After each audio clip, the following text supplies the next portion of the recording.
Sudaralun, sebuah mobil bermuatan bom meledak di barat laut kota Azaz, Suriah pada Sabtu 20 Februari 2021.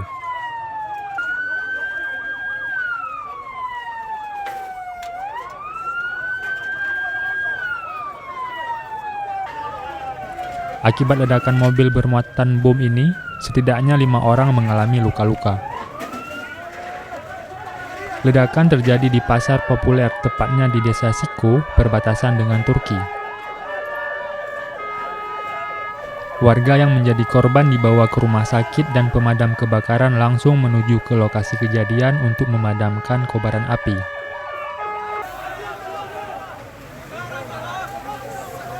Ledakan juga menyebabkan kerusakan pada bangunan sekitar.